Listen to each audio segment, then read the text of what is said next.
Nagsimula ang pelikula sa mga bomber ng US na patungo sa Japan noong World War II. Si Luis, na tagahagis ng bomba, ang namumuno sa misyon kasama ang kanyang mga tauhan. Matagumpay nilang natamaan ang kanilang mga target, ngunit sa kanilang pagbabalik, nakaharap nila ang isang Japanese jet fighter. Sa panahon ng aerial combat, nabigong magsara ang kanilang mga bomb bay door. Sinubukan ni Luis na ayusin ito ng mano-mano, na halos hindi makaiwas sa bala ng kaaway. Pinigilan nila ang mga jet fighter ng Hapon, ngunit ang isa sa mga tripulante ay malubhang nasugatan. Ang kanilang sasakyang panghimpapawid ay lubhang nasira, at ito ay isang himala na ito ay lumilipad pa rin. Sinabi ng piloto kay Luis na 5 oras ang layo ng kanilang base, ngunit hindi sila sigurado kung gumagana ang preno ng eroplano na ginagawang hindi tiyak ang kaligtasan. Nag-flashback ang kwento sa pagkabata ni Luis. Bilang isang bata, si Luis ay isang magulong bata na madalas na hinahabol ng mga pulis. Sa edad na 12, siya ay umiinom, naninigarilyo, at nagnanakaw. Bilang isang Italian refugee, siya ay binubuli ng mga batang Amerikano. Pagkatapos ng away, iniuwi siya ng isang pulis at ipinaalam sa kanyang ina ang kanyang pag-uugali. Ang ama ni Luis, na hindi nasisiyahan sa kanyang mga kalokohan, ay nais na magbago siya, ngunit si Luis ay may katigasan ng ulo. Sa isang laro ng baseball, nahuli si Luis na nagnanakaw ng gatas. Tumakas siya at napansin ng kanyang kapatid na si Pete ang kanyang kahanga-hangang bilis. Nagpa siya si Pete na sanayin si Luis na hinihikayat siyang maging isang runner. Sa una ay walang motibasyon si Luis ngunit sinabi niyang hindi siya maaaring maging katulad ni Pete. Ngunit tiniyak sa kanya ni Pete na ipinahayag ang kanyang buong pagtitiwala kay Luis. Hinikayat pa ni Pete si Luis sa pagsasabing ang pagtakbo ay pipigil sa kanya mula sa kabiguan, habang ang hindi pagtakbo ay maaaring humantong sa pamamalimos sa mga lansangan. Kalaunan ay sineryoso ni Luis ang kanyang pagsasanay. Sa paglipas ng mga taon, siya ay bumuti ng malaki at nanalo sa maraming karera. Sa isang karera, may isa pang runner na pinatid siya, ngunit dahil sa paghihikayat ni Pete, si Luis ay nagpatuloy at nanalo. Nagtakda siya ng bagong American High School record sa pamamagitan ng pagkumpleto ng 1 milya sa loob ng 4 na minuto na nakakuha ng imbitasyon sa Olympics.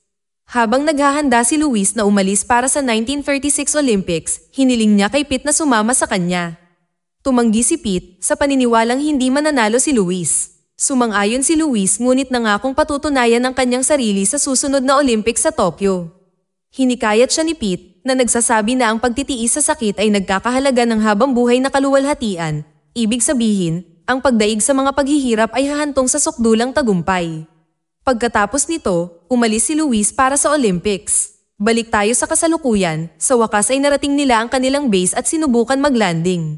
Sa kabila ng mga aberya ng sasakyang panghimpapawid na nagpapahirap sa paglapag, ang mga gulong ay nagskid sa lupa, ang mga kasanayan sa pagmamaniobra ni Phil ay nagsisiguro ng isang ligtas na paglapag. Ipinagdiriwang ang kanilang paglapag, pagkatapos maglanding ng sasakyang panghimpapawid, nakita ni Luis ang kanyang piloto na si Phil na nagdarasal. Si Luis, na hindi isang mananampalataya, ay hindi naiintindihan ang pananampalataya ni Phil. Ipinagpatuloy ni Luis ang kanyang pagsasanay, tumatakbo sa tabi ng isang jeep at tinatalo ang kanyang nakaraang oras. Pagkatapos ay nalaman niya na siya at ang kanyang koponan ay itinalaga sa isang rescue mission gamit ang isang hindi mapagkakatiwalaang eroplano na gawa sa mga scrap parts. Sa kalagitnaan ng paglipad, isang makina ang nasira at kailangan nilang gawin ang pinakamahusay sa sitwasyon. Parehong bumagsak ang makina. Ang kanilang eroplano ay tiyak na babagsak sa lupa at inutusan ni Phil ang lahat na maghanda para sa pagbagsak. Sa Olympics, nakipagkompetensya si Luis sa 5,000-meter race. Ang kanyang pamilya sa bayan ay sabik na nakikinig sa radyo. Noong una ay nahuli si Luis, ngunit sa huling lap, nalampasan niya ang ilang mga runner. Bagamat hindi siya nanalo ng medalya, nagtakda siya ng bagong world record sa pamamagitan ng pagkumpleto sa huling lap sa loob lang ng 56 na segundo. Ginanap ang 1936 Olympics at pinangarap ni Luis na manalo ng medalya sa 1940 Olympics sa Tokyo. Gayunpaman, nagsimula ang World War II na humantong sa pagkansela sa 1940 Olympics at hindi natupad ni Luis ang kanyang pangarap. Pagbalik sa unang eksena, bumagsak ang eroplano sa karagatan at nagsimulang mapuno ng tubig. Hindi nagtagal, nahati ang eroplano sa kalahati na ikinamatay ng maraming crewmate. Tanging sina Luis, Phil, at Mac ang nakaligtas na sumakay sa 2 inflatable boat. Si Mac ay nasiraan ng loob sa paniniwalang ang kanilang pagkakataong mabuhay ay 0. Gayunpaman, nananatiling optimistiko sina Luis at Phil at hinihikayat si Mac na manatiling positibo. Mayroon silang kaunting tsokolate at ilang maiinom na tubig. Nagpasya si Luis na kakain sila ng isang piraso ng tsokolate sa umaga at isa sa gabi at iinom lamang ng 2 lagok ng tubig sa isang araw dahil walang katiyakan kung may darating na rescue. Sa umaga, isang eroplano ang lumilipad sa itaas at sinusubukan nilang bigyan ng babala sa pamamagitan ng pagkaway at isang flare gun. Ilang beses nagpaputok si Luis, ngunit nabigo silang mapansin at nananatili pa rin sa gitna ng karagatan. Sa kanilang pagkabigo, natuklasan nila na ang lahat ng tsokolate ay nawala, kinain ito ni Mac kagabi. Nagalit si Luis dito dahil ang kanilang mga mapagkukunan ng kaligtasan ay naubos na ngayon. Ang tatlo ay nagpupumilit na mabuhay sa malawak at tila walang katapusang karagatan. Pagkaraan ng mga araw na walang pagkain o tubig, isang seagull ang bumaba sa kanilang bangka. Desperado, hinulo ito ni Luis, ngunit hindi nila ito magawang kainin at nagsuka sa proseso. Ginamit nila ang seagull upang manghuli ng isda at kinain nila ito ng hilaw na nagdulot ng panandaliang ginhawa. Gayunpaman, ang mga kasunod na araw ay malungkot na nag-iwan sa kanila na panghinaan ng loob. Isang gabi, nang madama na ang kanilang buhay ay walang pag-asa, nanalangin si Luis sa Diyos na nangangakong iaalay ang kanyang buhay kung maliligtas dito. Nakaligtas sila sa bagyo at kinuha ang tubig ulan para sa kanilang supply ng tubig. Makalipas ang mga araw, nakahuli sila ng balyena at kinain ito ng hilaw. Nang makita ni Luis ang isang eroplano, pinaputok ni Luis ang natitirang flare. Tila hindi sila napansin ng eroplano, ngunit bigla itong lumingon sa kanila. Sa kasamaang palad, ito ay isang Japanese aircraft na nagsimulang bumaril sa kanila. Sumisid sila sa tubig upang maiwasan ang mga bala. Nang muli silang lumutang, nakita nilang nasira ang kanilang mga inflatable boat. Nagawa nilang ayusin ang isang bangka, ngunit silang tatlo ay kailangang magtiis sa maliit na bangka. Matapos ang mahigit 35 araw sa karagatan, lumalala ang kondisyon ni Mac at unti-unti siyang namatay sa gutom. Si Phil at Luis na lang ang natitira, ngunit malubha ang kanilang kalagayan. Hindi sila makapagsalita o tumayo. Habang lumilipas ang mga araw, lumalala ang kanilang sitwasyon. Sa ika-47 araw, nakakita sila ng isang barko, ngunit ito ay isang barko ng Hapon. Sila ay hinuli at naging mga bilanggo ng digmaan at ikinulong sa isang isla. Pagkatapos ng ilang araw na walang pagkain o tubig, sa wakas ay binigyan sila ng isang mangkok ng kanin na sabik nilang nilamon. Isang araw, kinuha si Luis mula sa isang selda para sa interogasyon. Nakilala ng Japanese colonel si Luis bilang isang Olympic athlete. Si Luis ay tinanong ng mga Hapones tungkol sa mga bagong eroplano ng Amerikano at mga lugar ng bomba. Pagkatapos, siya at ang iba pa ay inilipat sa isang kampong bilangguan sa Tokyo, kung saan sila ay binati ng maraming kapwa bilanggo. Nagkahiwalay sina Luis at Phil sa crowd. Itinuturing ng malupit na commander ng kampo, si Corporal Matsuhiro Watanabe, ang lahat ng mga bilanggo na kaaway ng Japan. Nang sumulyap si Luis sa kanya, humingi ng eye contact si Watanabe, at pagkatapos ay binugbog siya, dahilan para magdugo ang kanyang ilong. Binalaan niya si Luis na huwag nang muling makipag-eye contact at inutusan ng mga bagong bilanggo na manatili sa quarantine hanggang gabi. Sa gabi, ipinaalam kay Luis ang mga kapwa bilanggo na tinatawag nila si Watanabe na ibon dahil hindi nila maaaring banggitin ang kanyang tunay na pangalan. Kinaumagahan, lahat ng mga bilanggo ay tinipon sa harap ng commanding officer na si Watanabe. Inanunsyo niya na mayroong isang Olympic athlete sa kanila, si Luis, at pagkatapos ay nag-organisa ng karera sa pagitan ni Luis at isang sundalong Hapon. Dahil sa mahina at nagugutom, natalo si Luis sa karera at bumagsak. Pagkatapos ay tinawag ni Watanabe si Luis na mahina at brutal na pinalo siya ng isang stick. Nililibang ng mga bilanggo ng digmaan ang sarili sa pamamagitan ng pagbabasa ng mga pahayagang ninakaw sa mga Hapones. Ang isang marine ay gumuhit ng isang mapa upang subaybayan ang mga posisyon ng Amerikano.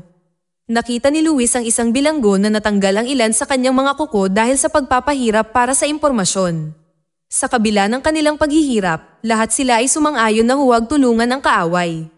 Ang mga bilanggo ay nagtitiis sa mahirap na trabaho, gaya ng paglilinis ng mga palikuran na ginagamit ng kapwa bilanggo at ng hukbong Hapones. Isang araw, habang sinusuri ang kwartel, natuklasan ni Watanabe ang mapa na iginuhit ng isa sa mga bilanggo. Nang maglaon, sinabi ni Luis sa kanyang mga kaibigan ang tungkol sa plano niyang patayin si Watanabe na tinawag niyang ibon. Binalaan siya ng kanyang kaibigan na hahantong ito sa kanyang agarang pagbitay. Napagtanto nila na ang tanging paraan upang talunin si Watanabe ay sa pamamagitan ng hindi pagsuko. Isang araw, nakita ni Luis ang mga puwersang Amerikano na umaatake sa teritoryo ng Hapon na nakakuha ng atensyon ni Watanabe. Nang gabing iyon, ginising ni Watanabe si Luis at binugbog siya ng walang kabuluhan. Tila si Watanabe ay may personal na paghihiganti laban kay Luis na nagpapakita ng matinding puot sa kanya. Ipinaalam ng mga kinatawan ng radio sa Tokyo kay Luis na idineklara na siyang patay sa Amerika. Sa panunuya, pinahintulutan ni Watanabe si Luis na makipag-ugnayan sa kanyang pamilya upang patunayan ang kanyang kaligtasan. Dinala si Luis sa isang istasyon ng radyo kung saan sinabi niya sa kanyang pamilya na siya ay buhay, ngunit nagsinungaling tungkol sa kanyang kalagayan bilang isang bilanggo ng digmaan sa Tokyo. Narinig ng kanyang pamilya, kasama ang kanyang kapatid na si Pete, na ngayon ay isang Marine, ang mensahe. Pagkatapos ng broadcast, hiniling nila kay Luis na magsalita muli, ngunit sa pagkakataong ito ay magbabasa ng isang gawa-gawang script. Tumanggi siya, sa kabila ng alok na pagpapalaya at komportableng pananatili sa Tokyo. Gayunpaman, tinanggihan ni Luis ang alok at bumalik sa kampo. Napangiti si Watanabe, sinabing maaari silang maging magkaibigan kung hindi dahil sa pagiging magkaaway.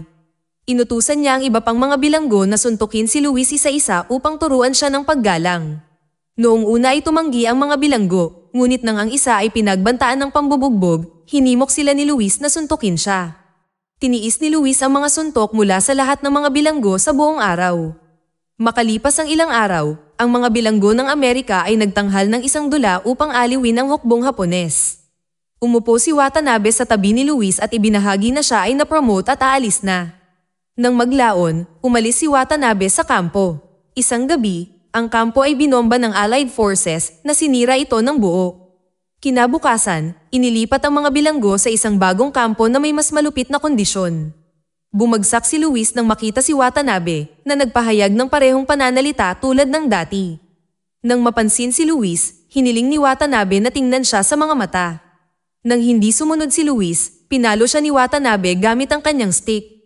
Kinabukasan, ang mga bilanggo ay pinagtrabaho sa pagbubuhat ng karbon sa mga bangka, isang nakakapagod na gawain. Makalipas ang ilang araw, habang nasasangkot sa proseso ng paglilipat ng karbon, si Luis ay puwersahang itinulak mula sa isang mataas na lugar na nagresulta sa pagkabali ng kanyang binti. Nang sumunod na araw, palibhas ay pagod na pagod sa kanyang matrabahong gawain, nagpahinga sandali si Luis. Sa kasamaang palad, nakita siya ng opisyal at agad siyang dinala sa harap ng mga nakatambak na kahoy. Si Watanabe, na naghahangad na magbigay ng parusa, ay inutusan si Luis na pumili ng isang log at itaas ito sa kanyang ulo, isang gawaing atubili na isinagawa ni Luis. Sa isang walang pusong pagpapakita, inutusan ni Watanabe ang gwardya na barilin si Luis kung hindi niya mapanatili ang pagkakahawak sa kahoy. Inihanda ng gwardya ang kanyang baril habang si Luis ay nasa bingit na mawalan ng balanse at malaglag ang mabigat na bagay. Lahat ng mata ay nabaling kay Luis na buong tapang na kumapit sa kahoy sa kabila ng kanyang nauubos na lakas at nakakapasong init. Habang inaasahan ni Watanabe na susuko si Luis, tahimik na sinusuportahan ng mga bilanggo si Luis.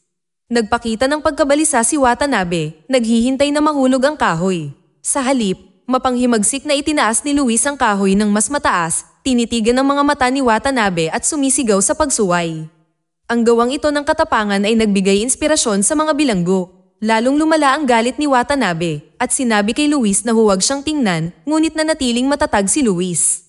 Sa paniniwalang malapit na ang kanyang kamatayan, brutal na pinahirapan ni Watanabe si Luis. Sa sandaling iyon, naalala ni Luis ang kanyang mga araw ng pagtakbo at nagtagumpay na lampasan ang kanyang takot. Naalala niya ang mga salita ng kanyang kapatid, ang isang sandali ng sakit ay nagkakahalaga ng buong buhay ng kaluwalhatian. Matapos siyang bugbugin, bumagsak si Watanabe sa pagod. Si Luis ay nananatiling walang malay sa lugar hanggang sa gabi. Kinaumagahan, ibinalita ng isang opisyal na tapos na ang digmaan at inanyayahan ang mga bilanggo na maligo sa isang kalapit na ilog.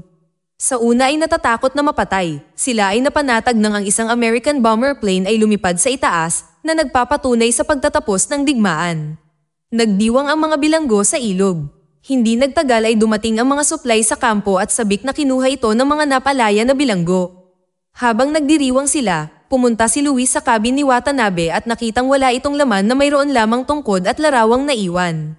Sa pag-uwi, hinalikan ni Luis ang lupa at muling nakipagkita sa kanyang pamilya. Noong 1946, nagpakasal siya at nagkaroon ng isang anak na lalaki at babae. Tapat sa kanyang pangako, inialay niya ang kanyang buhay sa Diyos. Nakaligtas din si Phil sa digmaan at nagpakasal. Nagtago si Watanabe ng maraming taon bilang isang war criminal hanggang sa mabigyan ng amnestiya ng US para sa pakikipagkasundo sa Japan. Nang maglaon, si Luis, na hinimok ng kanyang pananampalataya, ay pumunta sa Japan upang patawarin ang mga nagpahirap sa kanya, kabilang si Watanabe, na tumangging makita siya. Natupad ni Luis ang kanyang pangarap sa Olympics sa edad na 80 sa pamamagitan ng pagtakbo kasama ang Olympic torch sa Tokyo. Dito na nagtatapos ang kwento. Kung nagustuhan mo ito, huwag mahihiyang pindutin ang like button, at kung hindi mo ito nagustuhan, pindutin ang dislike button ng 2 beses para lang makasigurado. And as always, thank you for watching.